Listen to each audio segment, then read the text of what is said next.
Good evening, everyone. Welcome back once again, The Vicious Rats. And of course, I am your host, your YouTube messiah, and often imitated, never duplicated superstar Tim Vicious. And gonna go over day one is H. Sorry, cutting out myself. Have to pull out that old Breezango joke. Day one is H. Day one. It was in Atlanta, Georgia. But before we do, well, gotta address a few elephants in the room. First off, news broke, I believe it was Wednesday or Thursday, one of those days. Tony Storm apparently walked out. No, nothing other than that. Apparently the rumors, as it is, and you all know the deal, take rumors with a grain of salt. She apparently was burnt out from the work schedule, and whether it's true or not, I don't know. All I could say is, honestly, I hope she's okay, and that, whatever she chooses to do, Ominous Dominus, God be with you. Yep. Also, man, I don't even know on how to really put this in the right way without, because it's just, the more I think about it, the more it just sounds so fucked up. But Tony Khan, talking about on how put out a statement a little after Swole wound up doing an interview talking about on why she chose not to renew her contract with AEW, because she was saying that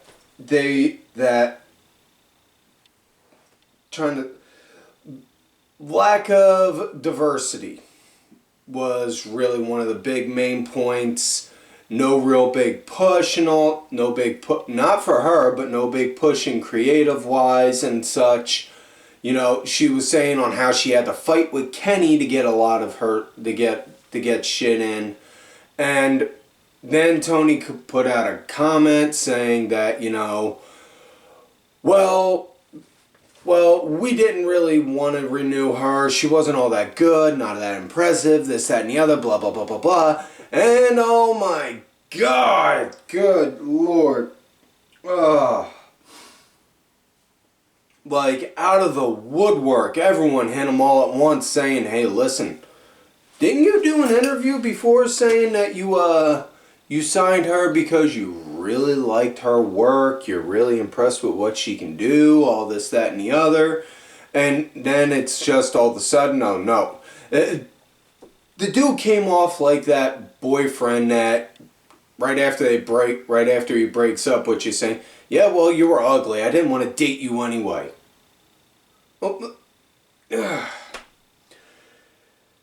Honest to God, listen. The guy is passionate about owning a company and owning a wrestling company. And he should. He should be. Hell, if I owned a wrestling company and I was out there running and promoting it, I'd take full pride in it. I'd promote it, do all the shit that's needed for it. But when it comes down to it, you gotta think before you speak. Good Lord. The guy comes off way too much like the rich snooty kid. And then just way too much for me to go into detail. I'd probably do an entire episode just on that, but yeah. Also, the cherry on top, if you will, for news, is that about an hour before the pre-show even started for day one is H, it was put out there via WWE doing their Twitter press release. Roman popped a positive and tested positive for COVID. So my first thought was, man, listen, that shit fucking whooped my ass something bad. I really hope he doesn't get it bad too. I hope worst case he has just like a bad head cold and needs like a few days sleep. But I really hope he's good, especially with the fact that, you know, given his medical history. But this is a prime example of turning chicken shit into chicken salad, because since Roman's out and we can't get the match of Roman Reigns versus Brock Lesnar, what do we get instead? We now get Brock Lesnar involved in the WWE title match, now making it a Fatal 5. Yes, that's right, Fatal 5 way. We'll get to that later in the show, but before we do that, we're going to get into the pre-show. It was a tag match. Sheamus and Holand going against Cesaro and Ricochet, and it was a decent start, you know, nice opener. The match wound up, it wound, don't want to say it shit the bed, but man, it like, shit got ugly for Holand real quick when Ricochet got tagged in. Cesaro did Ricochet did a flip where his knee and his heel, or not his heel, his knee and his shin basically landed right on Ridge's nose. Broke his nose something fierce. He had to get rolled out of the ring. He wasn't cleared to compete for the rest of the match, so he had to get taken out. So it was then Jimmy going against both of them, one on two in a handicap. But man, I feel bad for Ridge on this. I really do, because I see potential in him. He's a big guy. He can, you know, he's a big guy. He looks like he can be a good attraction.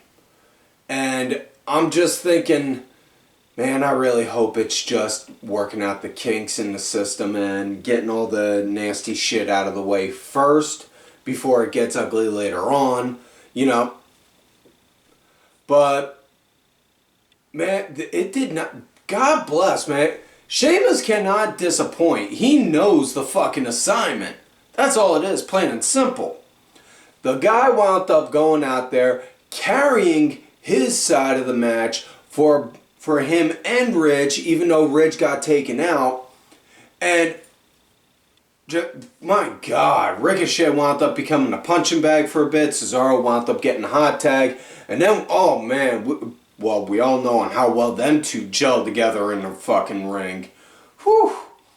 Now, the match came to an end when Cesaro wound up going for a running shoulder tackle into the corner. Sheamus moved out of the way. Cesaro hit the ring post. Turned around. Next, you know, boom, bro kick right to the face. 1, 2, 3. That was it. And that right there. And I've said this before. When you have a handicap match, you don't want to have the tag team win. You want to have you got to be careful on how you do a tag team, because if you have the tag team lose, that's saying that one guy is a stronger dominant person than those two. Now, in this case, it fucking made sense, because, you know, Ridge, they're saying Ridge is the protege of Sheamus. Jimmy, you know, showing that he's the big giant powerhouse. Yeah, why not? And it works. Not only that, 10 gets you 20, that was probably the fucking ending anyway, even if Ridge didn't get his nose busted. So with that said, now we get into the main show. Usos, New Day for the start of the match. Oh my fucking God, it was good. Cannot stress that enough. These guys never fucking disappoint. And Atlanta showed up for King Woods. Oh, it was so nice to see. So nice to see hometown crowd welcome their own. Now, great opening with it. Great opening. Usos, they were leading the match. Kofi wound up becoming the punching bag. Woods got the hot tag in. It was just really good overall. I highly recommend it. This, you know, like I said, these guys don't disappoint, you know. I could see them go at it like every other month and not get tired. I would say every day, but then I would, but so give it to me every other month and I guarantee I won't get tired of it. Match came to an end with the Usos doing, of all things, a fucking 3D, the Dudley Death Drop onto fucking Kofi, and my first thought was, alright, so how soon until we hear Bully Ray bitch and complain about it like the grumpy old man? Anyways, next matchup we got Madcap Moss going against Drew McIntyre, and well, for as good as Usos and New Day were, Drew and Moss, not so much. Drew, he was leading and slaughtering Moss, but Moss, he wound up picking up some momentum, got a good pace going, wound up impressing me for a good bit, showed that, you know, hey, motherfucking can work, but my God, never again let that man work while wearing suspenders. Because for the love of God, if I had to keep seeing those suspenders flying around everywhere and getting in his face and all, my first thought would be just, if I was Drew, I would have just yanked the fuckers off. But yeah, it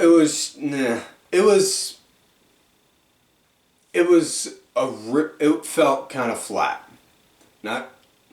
But match came to an end. Drew popped him with a claymore. Eventually, we see a backstage segment where where Corbin and Moss assault Drew, and then it was later reported Drew suffered a legitimate injury, so he's now being evaluated, and we're waiting on the end result. Now, with this match right here, folks, I do want to apologize on because I did mean to go over this match last week. I truly did. But unfortunately, a certain asshole named Wade, who will remain nameless, decided to take it out of the card, decided to take it out of the notes from last week. And the winner of the RK Bro Turna wound up was last week between the Profits and the Mysterios was the Profits. So the Profits tonight are going against Riddle and Orton. And well, probably the most surprising thing on this was right at the start, Riddle and Orton came out with the rap group Migos, which my first thought was, what the fuck?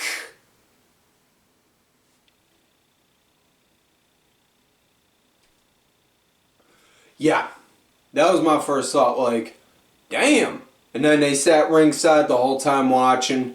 And now, as far as the match went, nice opening with both teams getting a chance to shine. Really, you know, and I'm not saying it was like, oh, they got to fight to get their shit in, you know, kind of shine. But no, it was like, no, listen, I want you show how good you are, and I show how good I am by us going back and forth with each other, kind. And it was really damn good. Riddle was the punching bag in it. Randy got the hot tag. And then, now, as far as the ending goes, on how that came to be, it was probably one of the most surprising endings I've seen. It was Riddle threw Ford up into the air, and then Randy did a pop-up RKO. It was like if you see when Kevin Owens does the pop-up powerbomb, tosses someone up in the air.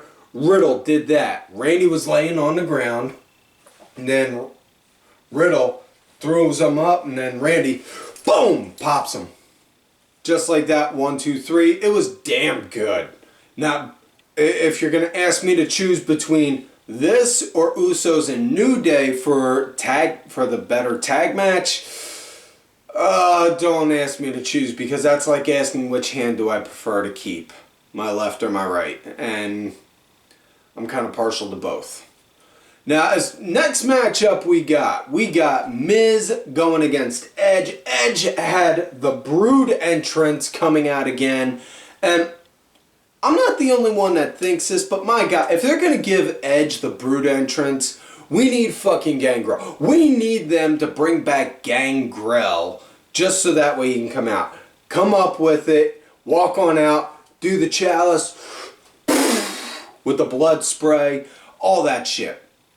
You know, I'm throwing it out there, hoping I talk it into existence. Somebody out there listen, make it happen, please. Now, as far as the match between Miz and Edge went, it was really nice pace, good flow. Liked on how Miz was leading the pace on it. You know, at one point, it legitimately did look like Edge really wrenched his knee, but then you saw Miz start working it, and I was like, okay, Edge just did a really good job on selling that, which I'm always fucking for. If you can convince me that it's legit, and I'm not saying this to try and stroke my ego or anything, it's just, again, the way my brain processes shit. If I can see it, if I can't tell if it's a work, then I'm pretty damn convinced. But at one point, Maryse goes and tries to hit Edge, and then when she turns around, what's she see? She sees Auntie Beth. She sees Beth Phoenix, and then Beth chases her around. Miz then gets distracted by it, and then Edge, boom, plows through him with a spear. With 1, 2, 3, that is it. The following night on Raw, we get a challenge issued for the Royal Rumble between Miz and Maryse going against Edge and Beth Phoenix. So all I can think is, both of their kids are going to look at each other, and at one point one of those kids are going to get to look at each other and say, well, my mom and dad kicked your mom and dad's ass. Because that's the honest to goodness truth. We're either going to have Edge and Beth's daughters look at Miz and Maryse's two girls and say, our mom and dad kicked your mom and dad's ass. Or we're going to get it the other way around.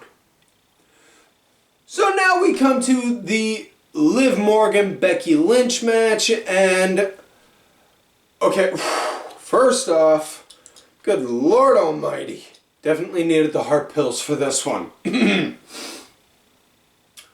Now, Liv right at the start on fucking fire, really good. Becky did a phenomenal job as the heel, dictating the pace. Also, really loved her facial expressions that she kept showing throughout it all. That on 1 minute it was the confident, I'm the champ, I can knock you out and then get back home in time to go and put my kid to bed, to the, what do you mean that wasn't 3? To the, oh fuck, what do I gotta do to actually fucking end that? Holy shit. And I was just fucking impressed. This right here sells a lot more than any body slam, figure 4, or anything else you're ever going to see in wrestling. No lie. Now, as if you want to talk about now how the match came to an end, Becky got the win. How it went, Liv wound up doing a sunset jackknife off the ropes onto Becky, went for a cover, got a kick out on it. Becky staggering, leaning up against the ropes. Liv went to go bounce off, doing her finish, that flatliner, they call it the Oblivion. Becky halted it, and then, boom, threw her down for that manhandle slam they say is her new move. And then got the 1, 2, 3. The planned finish, you could obviously tell by the way Becky was moving was she was trying to have her feet on the ropes like she did before, but okay, it didn't happen. So, instead of the planned finish going awry, it was now we got a heel champion winning against the challenger with a clean victory. Shock. But again, case of turning chicken shit into chicken salad. It was completely downplay the foot thing. like it never happened. Never happened at all. Becky comes out the following night on Raw, gloats about on how she won. She's the champ, this, that, and the other. Liv comes out, says she wants a rematch. Then out comes Bianca saying, girl, hold that thought. You may have history with her, but I got more history. My history dates back farther. Get behind me. And then they proceed to go, and then it proceeds to a big three-way brouhaha brawl. Backstage, then you see Doudrop getting pissed off at Adam Pearce and Sonya Deville, saying she demands to be in the title picture because the people are getting tired of seeing the same matches over and over and over and over and over and over and over. Sorry, I had to stop myself. I was getting caught up there.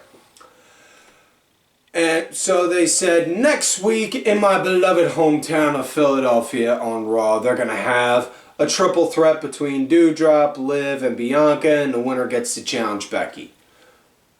I'm not going to lie, I'd be all cool with Doudrop, but there's no way they're going to book a heel versus heel.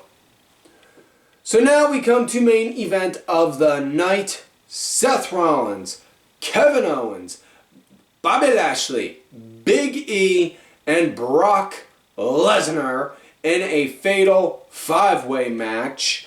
And okay, the match was about 8 minutes long, but my God, this was some of the most intense car crash 8 minutes of my fucking life watching this shit. It was just like, holy hell. Seth and KO working great trying to take out Lashley. Lashley dominating, taking out Brock, spearing him through the timekeeper's barricade. Then, like I said, KO and Seth going to take out Lashley. Brock getting taken down. It was just like boom, boom, like just massive car crash all over. And then at one point, you saw Lashley go and actually had Brock in the Hurt Lock full Nelson. And it did kind of look like for a minute there Brock was gonna tap or pass out. But, and as he's doing all I kept thinking was, man, just fucking wrench him! Wrench him! Never did wrench him. But it went well. The match came to an end when Brock, he got his second win. He got his second win. He gave Bobby Lashley an F5. He gave Seth Rollins an F5. He gave Kevin Owens an F5. He gave Big E an F5. And then he did the pin. 1, 2, 3. Your winner and new WWE World Heavyweight Champion, the Beast, Brock Lesnar. The following night on Raw, it starts out with none other than my savior, Paul Heyman, coming out, introducing the man that he is an advocate for, the new reigning, defending WWE Heavyweight Champion, Brock Lesnar. Brock then comes out, throws the stairs into the ring, stands on them on a pedestal, like I am above you all. Fuck you, motherfuckers. And Paul shoots down and belittles Roman, saying, you go 1 week without your special counsel, you get COVID. Oh, you could get better from the Rona, but karma is a serious bitch. And then Brock just beautifully, WWE Universe, acknowledge me. Fast forward on Raw, they do a fatal 4-way of Big E, Seth Rollins, Kevin Owens, and Bobby Lashley. The winner will face Brock Lesnar at the Royal Rumble, and the winner was Bobby Lashley. Yes, that's right. We're finally getting Brock Lesnar versus Bobby Lashley. Ladies and gentlemen, it's time for a death battle! Oh man, I fuck, this is gonna be good. So, yeah. So that is it for this week's show, folks. So, all in all, I gotta say, day one was a pretty damn good show. You know? So, with that said, please don't forget to like the video, subscribe to the channel, go back, watch some of the other episodes when you can. Look for me on the Twitter at TimVicious. Also, folks, thank you to my executive producer, Ollie Ray Ben, who did provide the music for this week's show. Make sure y'all check it out. It's out there on iTunes, Spotify, YouTube, SoundCloud. All that good shit. Details are down below. Also, thank you to contributor of the show, LFC Lingerie Fighting Championship. They're a little bit of wrestling, a little bit of MMA. Whole lot of attractive women wearing a little bit of nothing. Also, folks, don't forget to follow these cool-ass cats right here on the Twitter. Kenny Killer, DSB_IV, Diabolica RA, Sergeant Curry Pants, and Doug's In Your Face. And folks, like I always tell you, you love me great, you hate me. Fuck yous.